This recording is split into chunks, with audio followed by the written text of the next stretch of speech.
Nanakawin nila ang kinabukasan ng ating mga kabataan. Huwag natin pabayaan. Nanakawin nila ang kinabukasan ng ating bayan. Staff. O ngayon, kailangan ng mga lawyers, di ba? Kailangan ng mga lawyers. You will be filing cases. Kailangan ng mga investigador. Mag-iimbestiga ka eh. Walang support. Pagbibitiw ni Baguio City Mayor Benjamin Magalong bilang Special Advisor to the Independent Commission for Infrastructure. So, biglang nagpa-imbestiga ngayon si Presidente. Supposedly, after may kinonduct sila na inspection. So, biglang nagpaaral si PBBM na grupo ng mga abogado niya kung mayroong conflict of interest si Mayor Magalong. So, ibig sabihin, pinai-imbestigahan ni BBM yung investigador niya. Okay. Yes. Good morning mga kasama. Nandito na naman si Kuya Goods nagbabalik. At syempre kung di ka pa nakasubscribe sa ating channel, pa-subscribe na lang po at hit mo na rin yung bell para lagi kang updated sa ating mga video. Ito na, matapos maghamon ng debate, Atty. Guanzon, tinawag na Shockling si Drosan. O, kilala nyo naman kung sino si Drosan ha.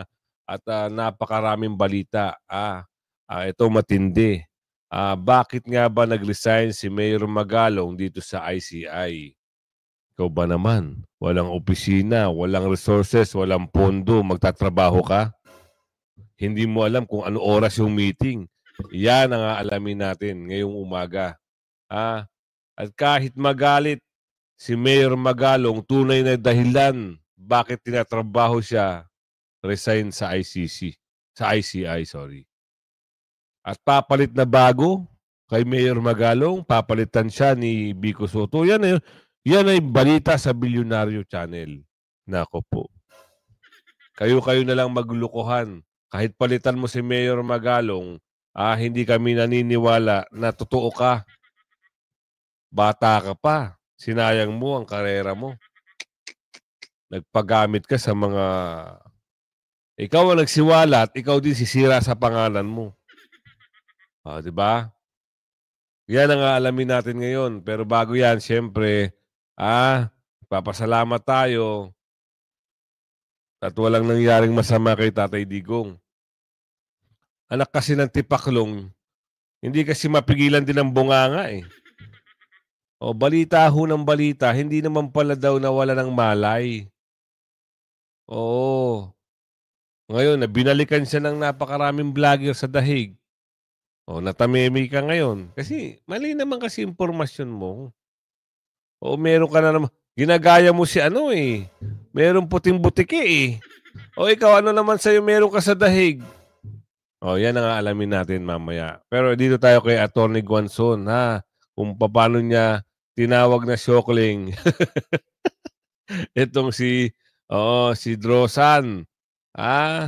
Mag-aral ka muna ng law bago mo tapatan ito si Atty. Guanzon. Pasok. Matapos gawing literal ang interpretasyon ng pambabatikos sa kanya, Attorney Rowena Guanzon hinamon ng isang debate ang presidential son at Ilocos Norte representative na si Sandro Marcos. Umani ng samot-saring reaksyon naging live video ng former COMELEC and COA Commissioner na si Attorney Rowena Guanzon. Matapos tila sabihin nito na wala ng Marcos na maluluklok, lalo tila sinira na ni House Speaker Martin Romualdez at President Marcos ang dinastiya ng kanilang pamilya. Totoo naman. Agad naman itong sinagot ng House Majority Leader at Ilocos Norte 1st District Representative na si Sandro Marcos at tila sinabi kay Attorney Bing na hindi pa raw siya qualified na tumakbo sa 2028 election mapasenado man, ikalawang pangulo o posisyon raw bilang presidente dahil 31 years old pa lamang raw ito. Sinadjust pa mismo ng mambabatas na mag-aral muna raw ng konstitusyon ang former COMELEC at COA Commissioner na si Atty. Guanzon. Dahil dito, tila nagbakbaka na sa social media at muling pinatamaan ni Attorney Bing si Sandro Marcos at sinabing ang lakas raw ng loob maghamon ng kongresista ngayong kay Kiko Barzaga ay hindi raw siya makaporma. Dagdag pa ng former COA and COMELEC Commissioner, wag raw siyang hamunin ni Sandro Marcos dahil tila kakain raw ito ng pulbos at maiging dumede muna ang mambabatas bago siya pagsabihan na mag-aral ng konstitusyon. Narito at panoorin ng full video Yan. kung saan diretsahang binalagbag ni Attorney Rowena Guanzon ang Ilocos Norte 1st District Representative na si Sandro Marcos at pinagsabihing dumedemo na raw ito bago pagsabihang mag-aral ng konstitusyon ang veteran lawyer na si Attorney Guanzon. Ito na lang, bibigyan na lang natin ito ng malayo ho ang agwat ng talino nyo dito sa talino ni Attorney Guanzon. Bubut ka pa, Drosan. Oo. Mamabatas ka dahil naging congressman ka. Pero sa tagisan ng talino at galing at usapin ng batas, malayo ka. Hindi ka abante. Kaya isipin nyo na lang, yung paghahamon na nito ni Drosan dito kay Attorney Guanzon ay isang ano lang to, isang parang yabang, no? Para may masabi. Oo, may masiba. Pero kung iisipin nyo mabuti, ano ba ang nagawa nito ni Attorney Guanzon? Ilang libro? At saka laging nasa top sa UP. College of Law. Isipin nyo, kita nyo, naging magaling na abogado, naging ano ito tawag dito? Chairman ng COMELEC. Tama ba? Correct mo na lang ako pag hindi tama yung sinabi ko. Diba? Punta tayo dito sa usapin kung bakit nag-resign. Baguio City Mayor Benjamin Magalong nagpahayag ng pagkadismaya sa talamak na korupsyon sa bansa. Bakit ito si Bungit-ngit parang mapagkunwari talaga, no? Halatado sila masyado. Parang ayaw nila bigyan ng linaw. Mag-aatas siya ng utos na ayusin, imbestigahan, pero wala naman talagang pakinggan muna natin to. Bakit? And please, let us not allow this passion to address corruption short-lived. It should be a long-term engagement. Huwag po natin pabayaan na nakawin nila ang kinabukasan ng ating mga kabataan. Huwag natin pabayaan na nakawin nila ang kinabukasan ng ating bayan. And sometimes in my private moments, I weep because I've never seen this kind of corruption. Nakita ko yung mga extortion, mga pangikikil. Pero believe me, this is something very, very different. I can only bow my head and express my frustration. It's a sacrifice. Sometimes I think the safety of my family. Napakahirap labanan ang korupsyon. Dahil lagi na lang may mga taong wala nang ginawa kundi mamulitika at sirain pa yung ating reputasyon. Kita nyo. Ganyan na. Kagago ang sistema natin. Di ba? Nakikipaglaban na tayo araw-araw, sacrificing our safety, sacrificing our life. Pero may mga tao pa dyan na walang konsensya, na walang ginawa kundi puro na lang politiko ang pag-iisip.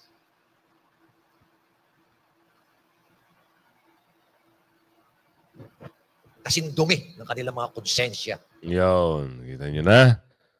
Bigyan natin ng isang magandang, alam nyo, itong mga politiko na nagsilbi para lang sa pansariling interes, hindi ho makatao yan. Ang laging iniisip niya, kaban, pera. Dapat hindi na talaga binuboto yan eh. Dapat yung tao na bahira na o nadawit na sa mga ganyang bagay, hindi na binuboto.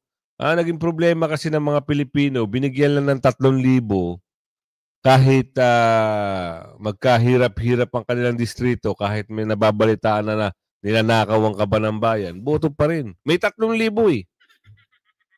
Binigyan ng isang sakong bigas, binoto pa rin.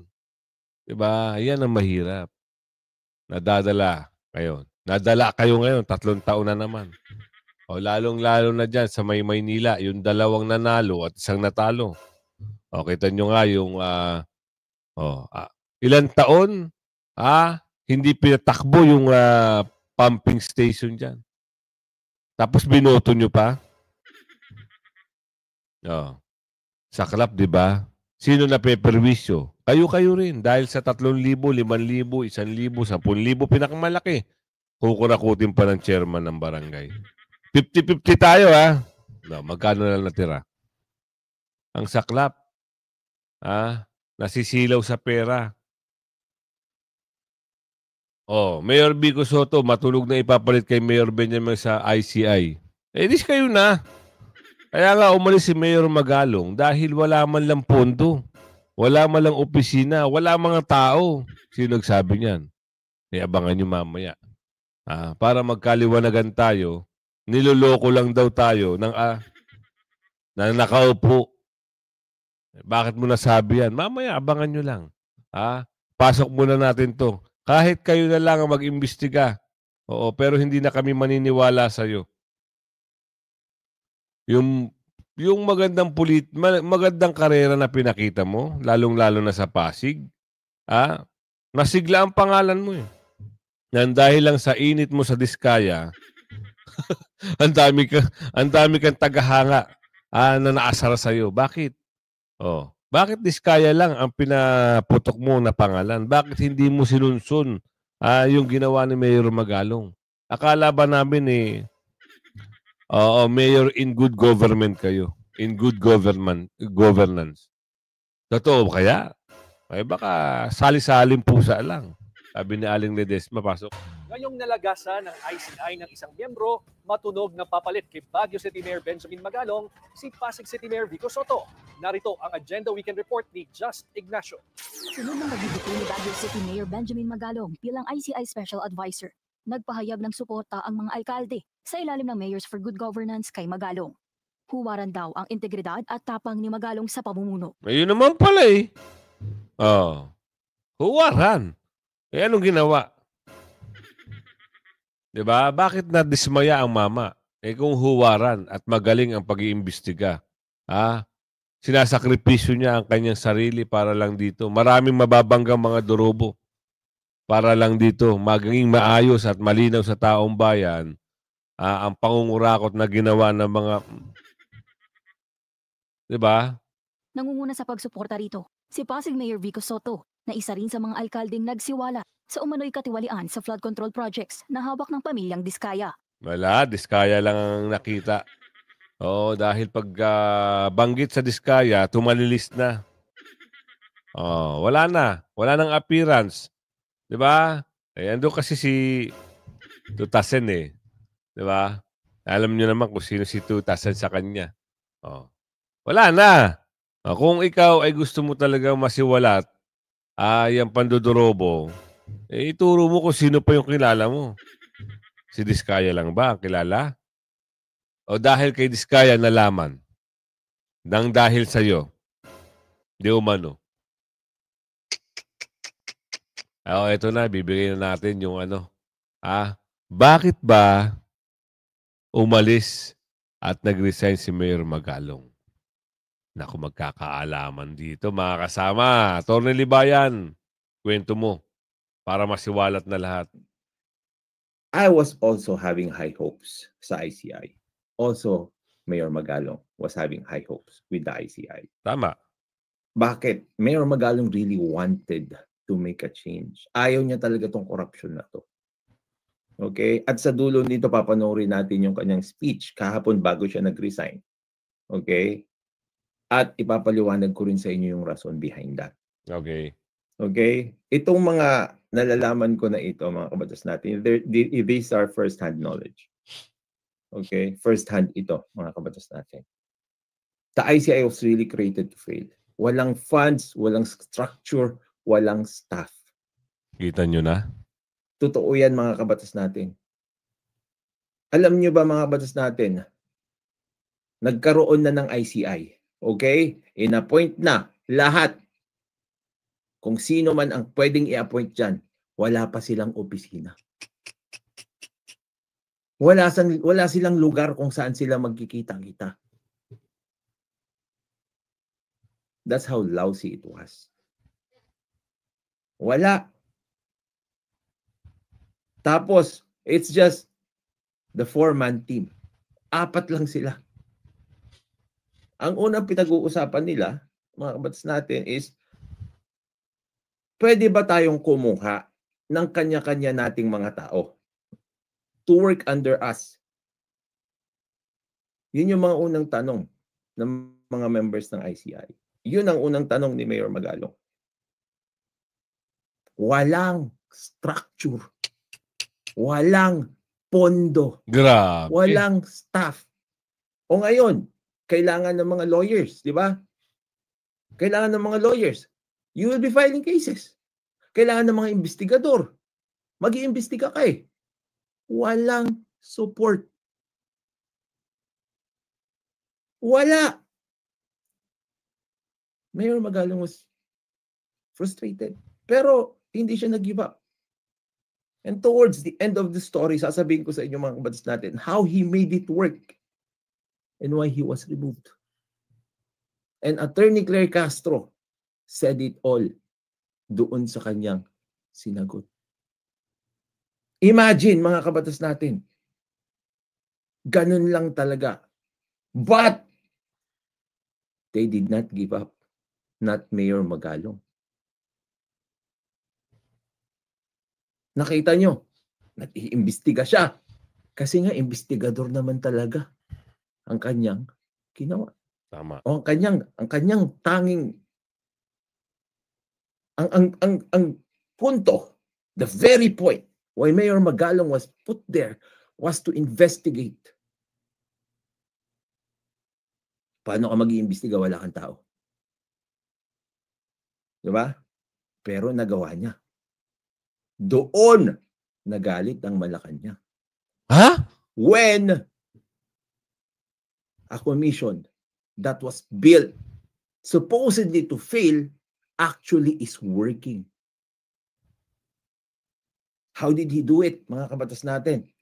Binanggit yun ni Attorney Claire Castro. Okay? They did not think Mayor Magalong can do it. Kaya pag maririnig nyo dito mga kabatas natin, no? Dito sa sinabi ni Attorney Claire Castro dito, there's a lot of hints. Pakinggan nyo ito ulit. Pakinggan nyo ito ulit mga kabatas natin. Po ay under sa DILG. At alam naman natin, sinungaling itong taong to, di ba? Tama. Oo. We've proven that many times over and over. Tama ka dyan. Oo. Naririnig ko rin yan madalas. Ha? Ibang klase magpaliwanag din yan. Talaga naman. Grabe. Kahit bata siguro, pag nagsalita yan, mahihikayat. Pero pag marunong at matalino ang tao, hindi kaya. O, kagaya ng mga DDS supporter, OFW, na nasa Hague, nasa Japan, nasa Australia, Amerika, kung saan ka man bansa, huwag kayong maniniwala doon sa pinagsasabi ng babae na ito. Bakit? O, kita nyo naman. Puro pambibira, puro pambabatikos, puro kontra. Yan ang target Duterte at ang mga supporter ng Duterte. Walang ibang sasabihin yan. Puro laban sa mga Duterte. Diba? Totoo yan. Totoo. Ay, kayo na ho nakakakita, nakakarinig. Diba? Ibang klase din magsalita yan. O, tuloy. Yung sinasabi nila na hindi siya mag-iimbestiga, pinunta siya dyan para mag-imbestiga. Akala kasi nila hindi siya makakapag-imbestiga kasi wala siyang tao. Wala siyang pera. Pero he was able to do it. And Attorney Claire Castro will tell you how. ni Mayor Magalong at ng Baguio City sa St. Gerard na pag-aari itong St. Gerard na yan, mga kabatas natin, totoo naman na may project sila doon. Pero I explained that to you already. Watch the video na lang. Meron ding video dyan, si Mayor Magalong. Everything is open there. You can look at it. Ayun na. Kaya sabi natin, merong project. Kaso nga lang, ano ba talaga ang tunay? Ganito na lang ipapaliwanag na lang natin. Para hindi kayo masyadong malito. Ako si kontraktor, babayaran ako ng gobyerno ng buo. Assuming natin, buo ang ibabayad sa atin. Ngayon, papasok ito si durubong congressman. Hihingi ng 25%. Di 75% ka na lang. Meron pang parte na yung mga tagalakad umano, tagalakad di umano, diyan, sasabihin, uy, ako mahala dyan, ako maglalakad dyan sa taas para meron kang project. Meron pang hihinging 5%. Di 70% ka na lang. Ngayon, paano mo mapagkakasya? Oo, yan, na pinunduhan na yan. Kung 70% materyales pa lang, ubus-ubus ka na. Kaya ngayon nagkakaroon ng substandard. Nag-iisip sila, pwede naman pala. At ipapasa ng mga taga-DPWH. Pipirmahan eh. Di ba? Eto, na-check na namin to, si DPWH nag-check. Okay naman, kahit substandard, okay, may pera eh. Doon sila nagkakaroon ng sabwatan. Bakit pumasa kung wala sabwatan? Sige nga, ipaliwanag nyo. Diba? Sipin na lang natin. Mapunta tayo sa dahig. Iwanan muna natin yung issue niyan.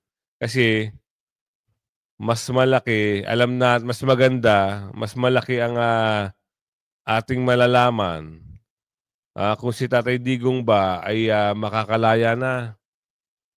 Kasi ang problema dito mga kasama, yung nakaraang balita o nakaraang vlog, pangit ang laman. Diba? Pangit, kaya umalmaho yung mga nagtatanggol kay Tatay Digong doon sa dahig. At yung mga tao na alam naman na hindi ganun yung nangyari. Ano ba ang nangyari? Hindi ko rin alam. Wala akong linaw. Pero sabi rito, nilinaw, Roque, nilinaw na hindi nawala ng malay si Tatay Digong. Tanungin natin, ano yung balita dito? Makakausap natin ngayon si former presidential spokesperson Harry Roque, kaugnay ng issue sa kalagayan ni dating President Rodrigo Duterte na nakapiit sa dahig. Magandang gabi, Attorney Harry. Yes, magandang gabi po, Pilipinas. Well, Attorney, sinabi ni Attorney Cristina Conti na hindi basta-basta ang pagbibigay ng medical records dahil kailangan nilang sumunod sa batas ng the Netherlands. Exempted din ba dito sa pag-obtain ng records ang pamilya? Well, hindi ko po alam dahil ako naman po hindi abogado dito sa Netherlands at hindi rin naman abogado si Cristina Conti. Pero ang aking pagkakaalam, nakakalap ako ng impormasyon siguro ng buwan ng Agosto galing sa isang empleyado ng detention facility na nahulog daw si Tatay Digong at tumama ang ulo sa sahig at dahil dyan ay ilinabas at dinala sa ospital. No? At kung di ako nagkakamali, ito yung pagkakataon na nagkaroon nga ng ulat na linabas sa ICC si Tatay Digong at ang sabi ay for routine check. So yung empleyado naman nagmamabuti lang kasi hindi niya alam kung pinagbigay alam sa pamilya. So ang request niya sa akin ipagbigay alam kay VP Sara na ginawa ko naman. Okay. Pero lilinawin ko rin na hindi ko alam kung itong impormasyon nito na binigay ko kay VP Sara ang basihan nung kailan lang binanggit ni VP Sara na nawalan nga ng consciousness si Tatay Digong dahil sa inadulas. Pero paki-clarify lang, Attorney Harry, ito pong source po ninyo na nagkwento sa inyo na nawalan ng malay si former President Duterte ay first-hand na may information, nakita niya mismo na nangyari ito. First-hand po, no? Ang information po sa akin na hindi naman nawalan ng malay. Ang sabi niya ay tumumba habang naglalakad at tumama ang ulo. Okay, so hindi unconscious. Well, yun po ang report sa akin ng tao, no? At kakilala rin naman ni VP Sara kung sino yung source. Hindi ko lang alam kung sila yung nagkontakan, no? Kaya hindi ko alam kung parehong impormasyon ang binasihan ni VP Sara. As an accredited counsel po ng ICC, paano po ba yung proseso? Just in case, halimbawa po, may nangyaring insidente sa isang detainee. Ano po ba dapat ang gawin ng ICC? Well, meron naman po talagang nakalista dyan ng next of kin at hindi po nawawalan ng next of kin ang mga Duterte rito. No? Napapansin nyo naman na meron silang schedule para palaging merong next of kin, para nga kung merong abilya kay Tatay Digong. At kung wala namang next of kin sa dahig, dapat ipagbigay alam sa mga abogado. No? Pero ang sabi naman ng abogado, wala rin kahit anong abiso na ibinigay sa kanila na nagkaroon ng ganyang insidente kay Tatay Digong. Ang next of kin po na nakalista sa ICC, would you know who?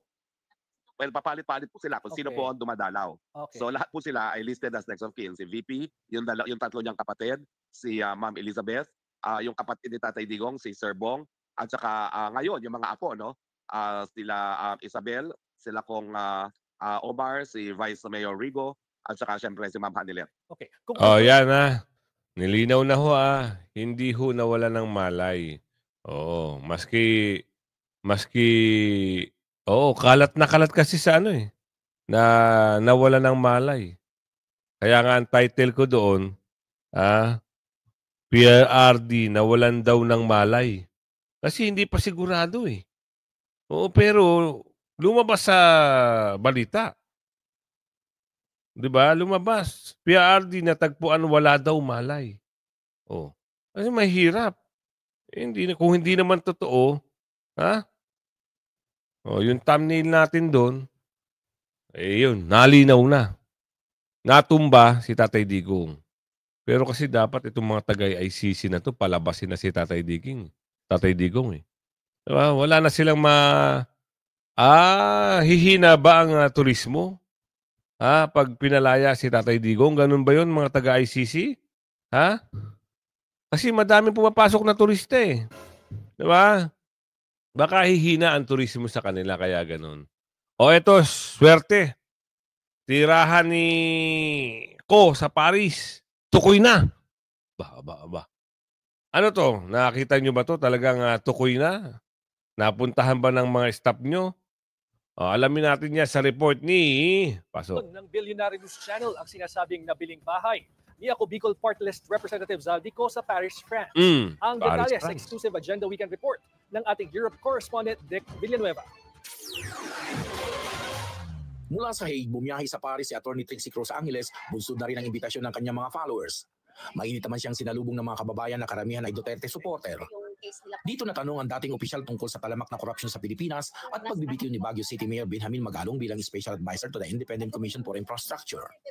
So, biglang nagpa-imbestiga ngayon si Presidente. Supposedly, after may kinonduct sila na inspection. So, biglang nagpaaral si PBBM na grupo ng mga abogado niya kung mayroong conflict of interest si Mayor Magalong. So, ibig sabihin, pinaiimbestigahan ni BBM yung investigador niya. Kita mo? So, nakaka-insulto na yun kasi in-appoint na niya, tapos pinagdududahan siya kung mayroong conflict of interest. Sa nangyaring welfare visit kay PRRD sa ICC Detention The ng Embahada ng Pilipinas sa The Hague.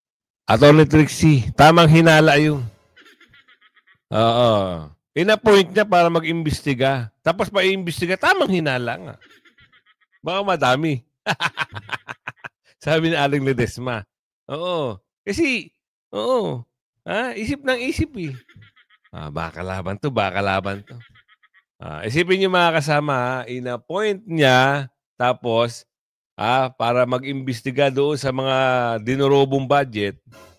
Ngayon, pag-iisipan mo na, nantipaklong ka talaga. Wala talagang matinong pag-iisip, sabi ni Aling Marie. Wala na talaga. Kung ganyan talaga ang nakaupo, wala na. Hamid na lang ng hamig. Wala na talagang mapupuntahan. Mantakin nyo, meron pang bali-balita. Mangungutang pa, Diyos mio Marimar naman. Ano ba talaga ang gusto nyo? Uy, para saan? Uubusin talaga yung 6 years, no? Sasagarin talaga ng husto. Kaya pala, yung mga pangako pala dati, hindi pala yun ang pangako, kabaligtaran pala yun. Diba? Pag ako nanalo, yung yaman namin, ipamimigay namin sa taong bayan. Talaga ba? Naramdaman nyo ba? Yung mga bumoto, naramdaman nyo ba? Yung pangako sa inyo, pinamimigay na ba? Yung pabahay nga na ilang milyon yun hanggang ngayon nakatengge. Wala na.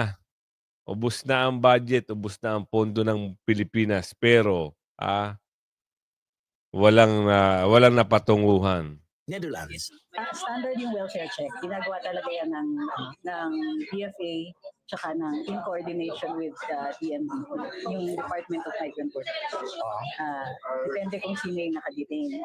Pero kailangan coordinated yan with the lawyer. Lalong-lalo na kasi yung Philippine government, halos yun na yung prosecutor. tumutulong sila sa prosecution. Ibig sabihin, kalaban yon. So hindi pwedeng i-interview yung akusado ng kalaban, lalo na wala yung lawyer. So kahit sabihin pang welfare check, sabi ni Attorney Kaufman, baka nag-gather lang sila ng intel kasi meron silang application for dismissal. Tungkol naman sa interim release ni FRRD, hinihiling kasi si interim release. Yes po. So subject to conditions. Mag-impose ang ICC ng sarili nilang conditions, tinanggap ngayon. Tapos yung isang requirement is may tumanggap na host country. So tumanggap na daw yun. Dati sinasabi nga ni Inday, several countries interesado, pero hindi nila binabanggit talaga which one. Yes. Kasi pwede may danger na mag-intervene yung Philippine government para hindi siya makapunta doon. Samantala, tukoy na ang di umano'y nabiling bahay ni Ako Bicol Party List Congressman Saldico sa Paris. Ayon sa ating source, matatagpuan ito sa 31 Avenue Montan sa 8th District ng Paris. Hindi gaanong makita ang buong harap ng building dahil under renovation ng ground floor na butik ng isang kilalang brand. Ang nasabing avenue ay kilalang pasyalan ng mga turista dahil sa mga sikat na brands. Dito nakatira ang mga kilala at mayayamang personalidad tulad ng royal family, politician at celebrities. Yaman ano? Pangklase. Nasa syudad. Bahay, number 31. Paris. Oo. Pera lang. Dito pala dinala. 2002 daw. Sabi doon sa balita kahapon, yung babae. At namili ng Mercedes-Benz. Wow. Totoo ba to? Di umano. Hindi sinababalita eh. Mantakin nyo nabalita na sa stream media. Kaya kumabot sa video natin to Laging share. Hanggang sa muli. Bye-bye!